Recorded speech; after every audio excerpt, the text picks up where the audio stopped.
let me guess without watching the video. No one has ever seen a duck become a fish, so evolution isn't scientific. No transitional fossils. Oh, and math calculations. And so it's going to be fun looking at this comment, but it's just really interesting that someone says, let me comment on a video that I haven't watched yet. Is a really interesting thing. So let me pause that because I don't actually want to listen to that right now. So first of all, I said as far as it says that there's 9 comments. So I see uh, someone said total waste of time, and I commented, thanks for the comment. What do you disagree with? I didn't hear anything back. So then here it's, yeah, not going to take the word of someone that thinks vibrational and energy medicine is real thing. If you want to learn of evolution scientifically, then talk to a scientist. Oh, and there's loads of transitional fossils. It's just people like him ignore them. And so I say, can you give the timestamp where Dr. Kirkwood talked about vibrational and energy medicine being a real thing? Also, it would be great if you could give some examples of transitional fossils because I haven't seen any that are accepted. If you've read On the Origin of Species, you will remember that Darwin understood that the fossil record didn't have them. I've read Jerry Coyne's book, Why Evolution is True, and he wrote that when looking for a common ancestor of 2 organisms, the chance of finding that single ancestral species in the fossil record is almost zero. It is commonly understood among evolutionists that there aren't loads of transitional fossils as they would expect. And so he says here, he didn't talk about vibrational and energy medicine in the video. It's what he practices at his medical center. Those very words are in his own LinkedIn bio. So this guy actually looked up the guy's LinkedIn bio. So actually, let's go check him on that. And so if we look at his LinkedIn bio,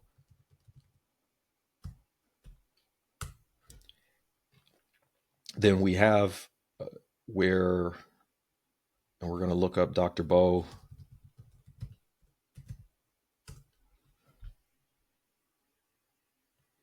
Let's see.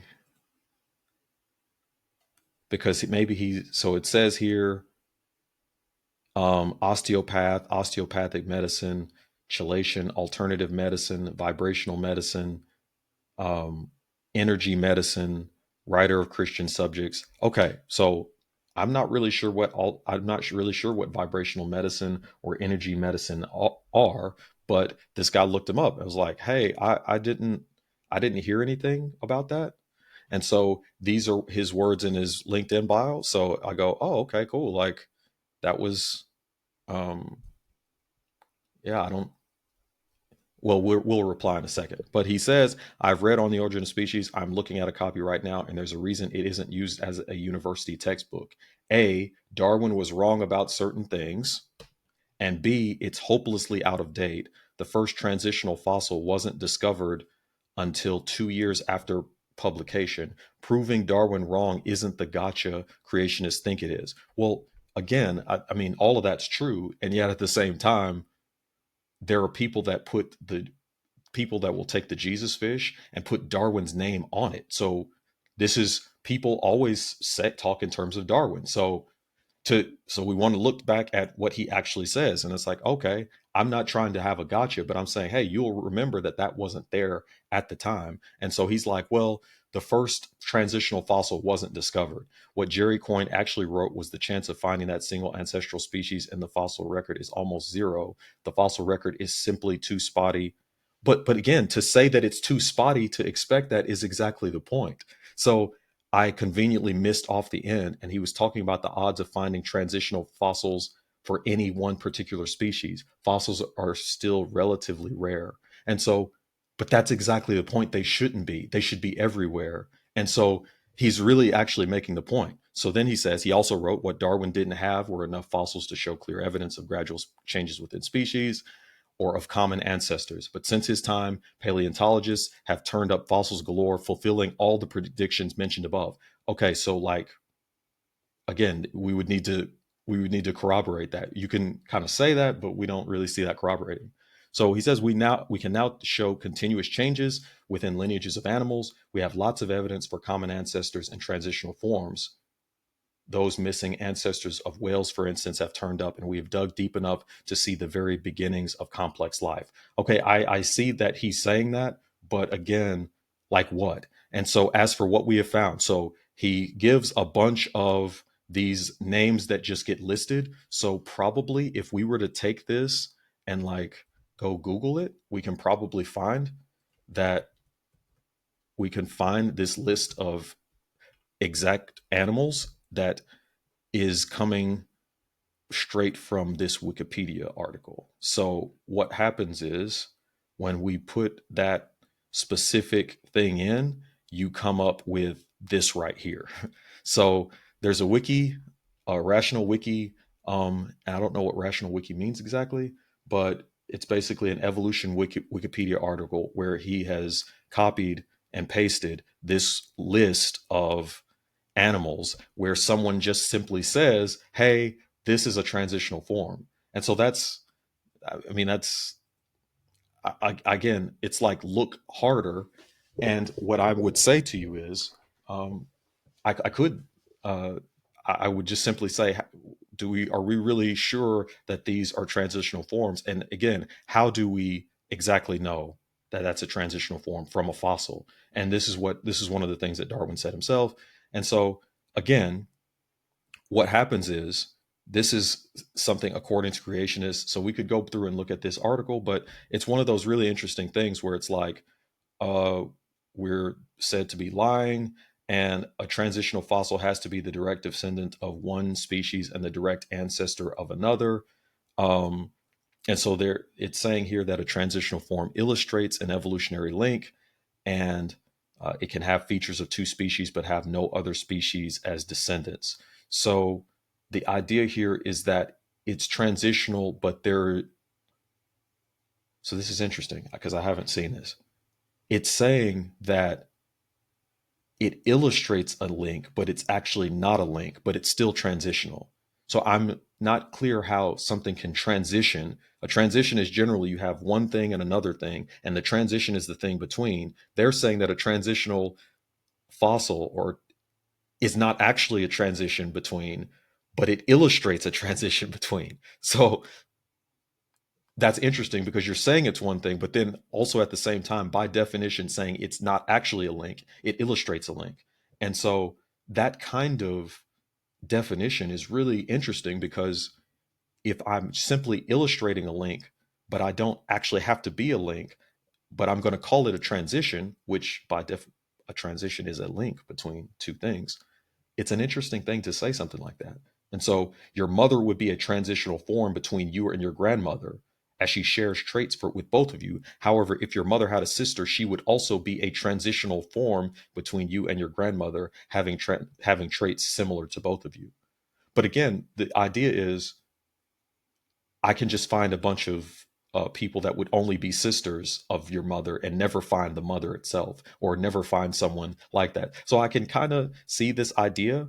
But again, there are all of these ideas where it's reframing or redefining things like missing link or like transitional forms such that we can just say it illustrates instead of actually being something that is between one thing and another. So that's really interesting. But so it's one of those things where you can go to that wiki list and where they, and I found this often that if you're talking to somebody who's an evolutionist, instead of you saying, okay, let me show you one or two of these, it's like I'm going to give you this list and tell you to look harder, and the list is coming from some evolution website, and you're going to copy and paste all of these things. So one of the things I would say here is I did not mean to, I didn't mean to well, I'll just say what I'll do, and I'll put the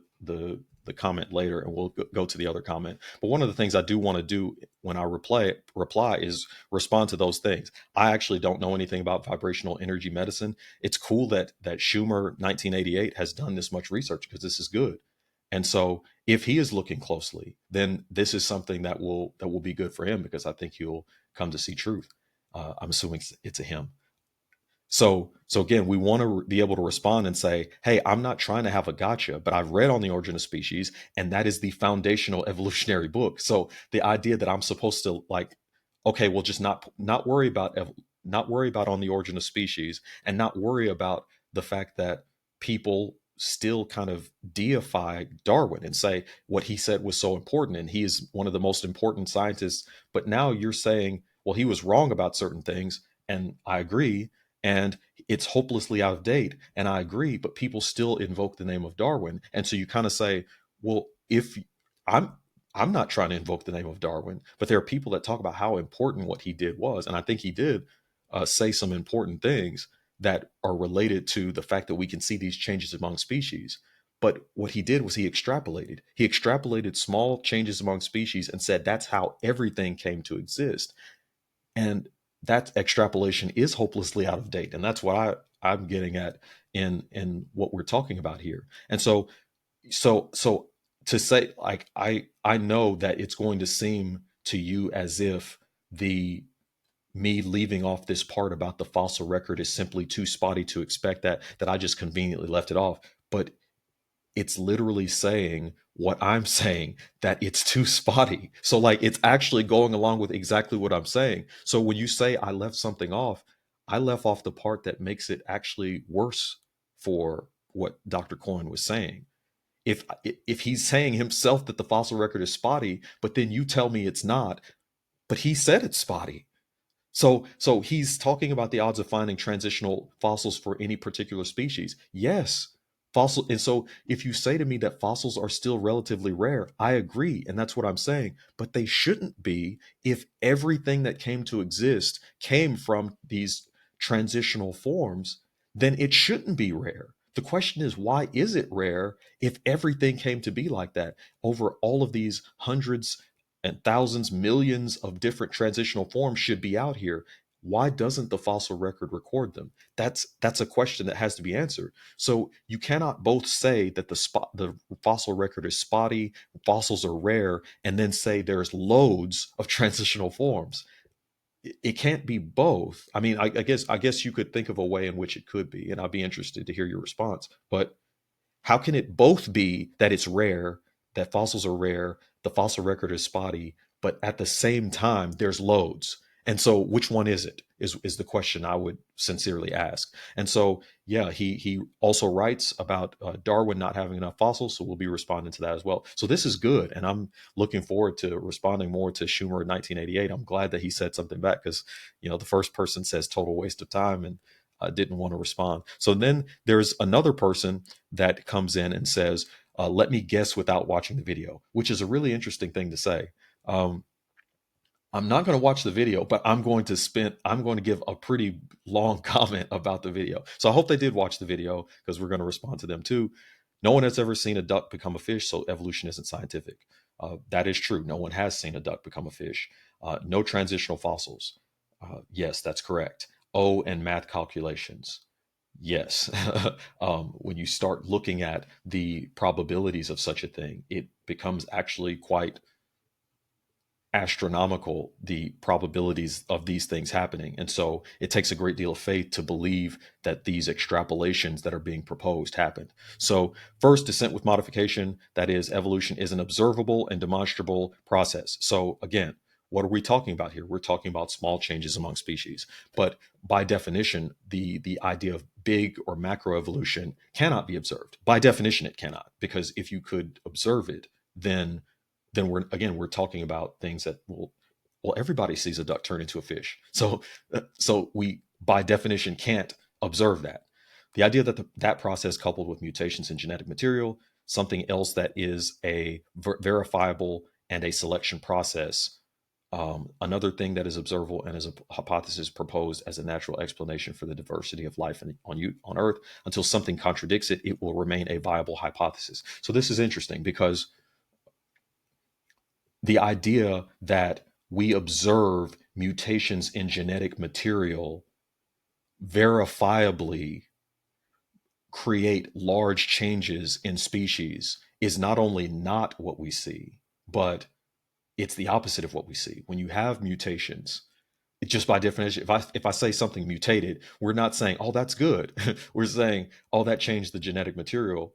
And if there are enough mutations that accumulate over time, you have something that is far removed and not in a good way. And so you can there's no doubt that mutations in genetic material make changes, But again, in general, mutations that are even neutral, not to mention beneficial, are extremely rare. And so what we're talking about here is something where you're having to believe that mutations that are overwhelmingly harmful, that somehow there's a few of them that over time happen that help.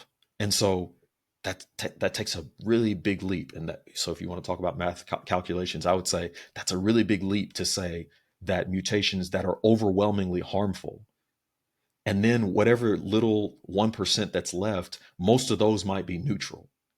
And we're saying that now natural selection is acting on these this tiny number of mutations to create something different. Now, again, even then, there are small changes. Okay, the hair color is different, or the hair texture is different, or there might be some very small changes that happen, but these are not something that you can then extrapolate out to an entirely new organism altogether. So he says here that another thing that is observable and is a hypothesis. Oh, yeah, we said that. Until something contradicts it, it will remain a viable hypothesis. It might not be true on the whole, but what else is there? Magic, miracles, God diddling in the natural world to make it appear to be old and life evolved. So that's a really interesting thing, right? It's like, but what else is there? But that's just it.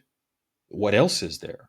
And so our contention is that God designed the world. And so this idea of God diddling in the natural world to make it appear to be old and life evolved.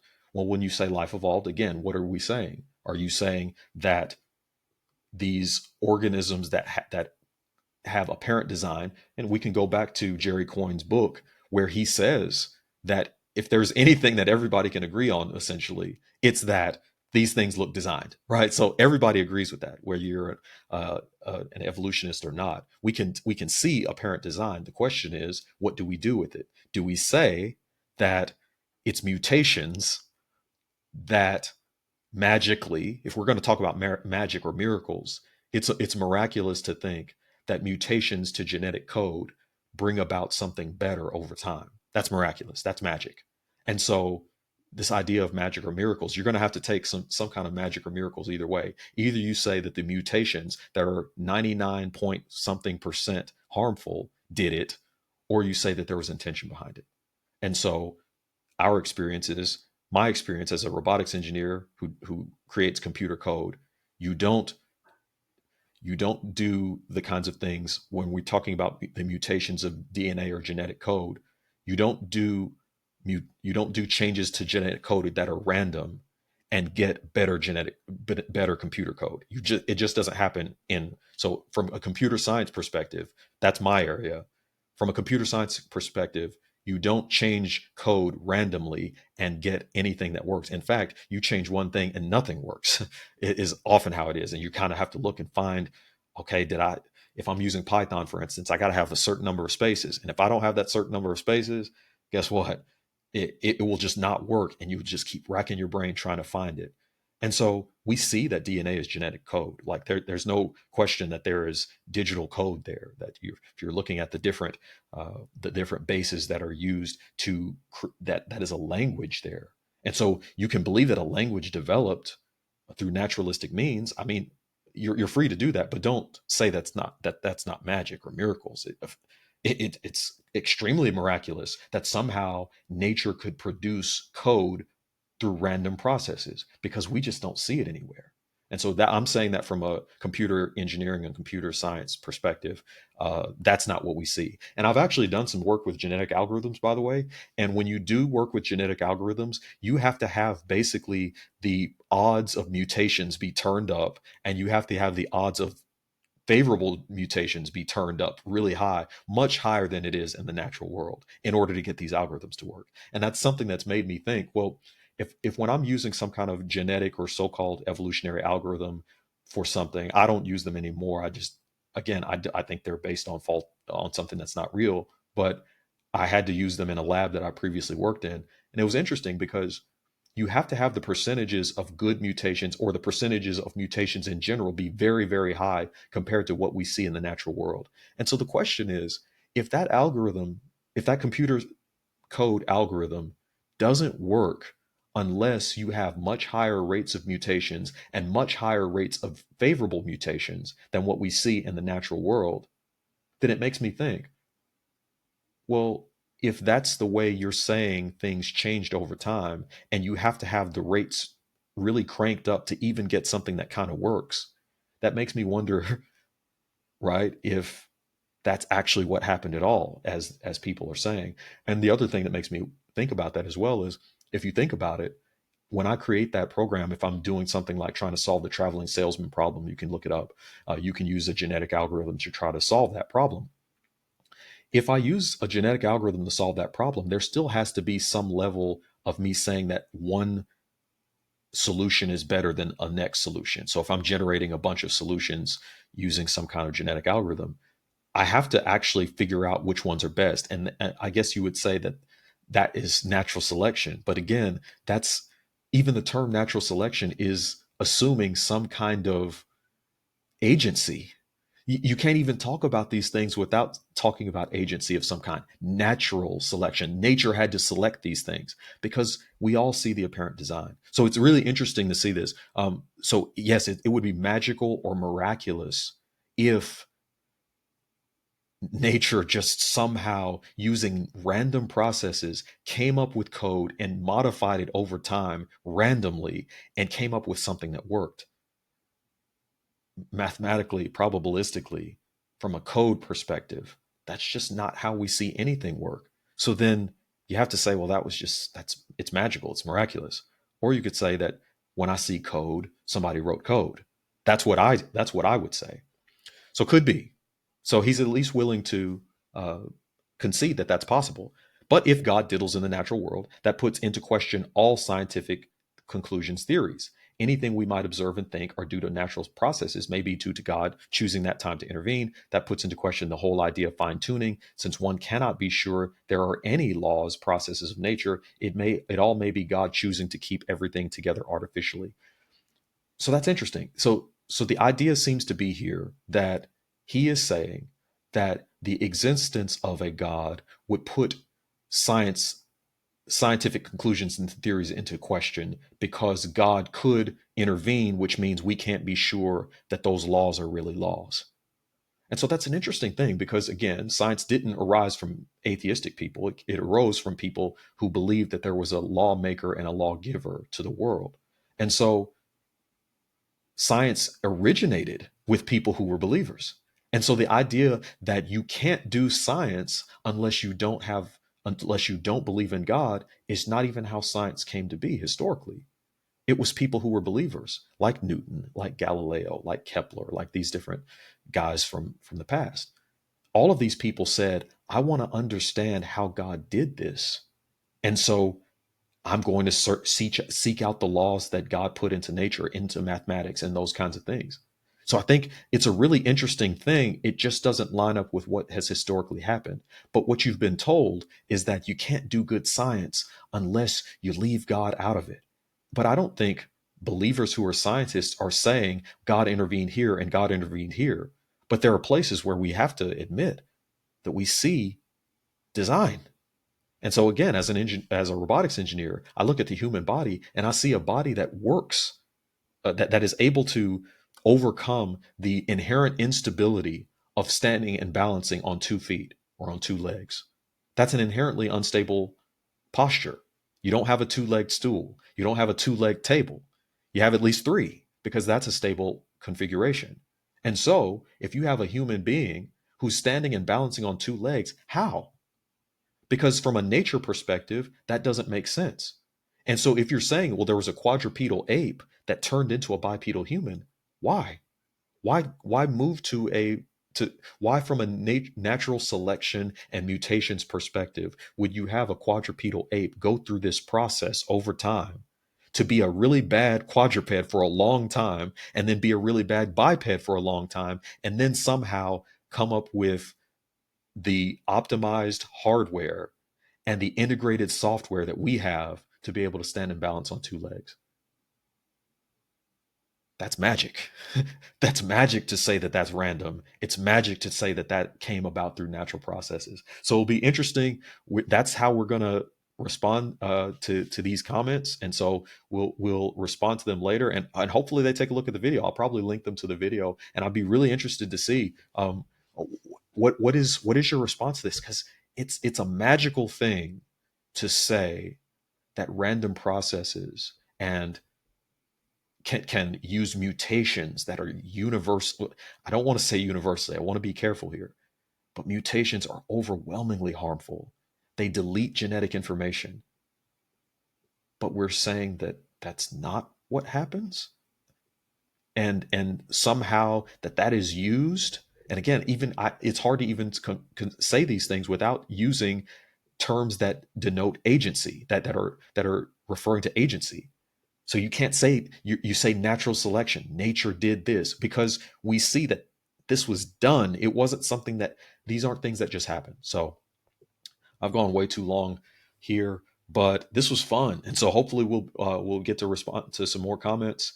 But that video is really got some people a little riled up, and so I'm welcoming the conversation. And so hopefully RizDeck D or Schumer 1988, you come on the podcast. That would be great to come on the podcast and we could talk about this. I genuinely want to know how you think this, because I honestly don't come across many people that really want to engage with the topics. They're very dismissive. They're going to tell you, or you're stupid, or you just believe in God. You don't care about science. It's like, listen, man, I'm a robotics engineer, man.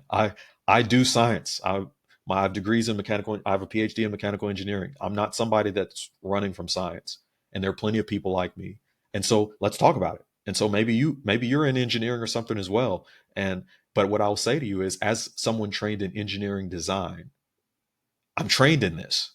And so when I see people who are biology professors say that this stuff isn't designed, I'm saying you're a biology professor. It's not your lane. I'm telling you, as somebody who is in mechanical engineering, who does robotics engineering work, that there are aspects of design that you see here, and you can't really just dismiss them as some other biology professors do. It's not their lane. And so they can say it and you can go along with it, but when you really start digging, which it looks like you two are, so I'm really excited about that you're digging, and you keep digging for truth, you're going to find it. And I'm really excited to see that for you. So I hope you'll come on the podcast, and let's talk about this stuff, and see what these ideas are that you're talking about. That would be really good. Maybe you can get in touch with Dr. Bo. I don't know, but or if you want to talk to me, that would be really good. But that's all for today's Monetization Mondays. We might actually just kind of respond to comments on some other videos this week. That might be an easier way to do this, but I am going to respond actually in the comments later on, actually after I get off of here.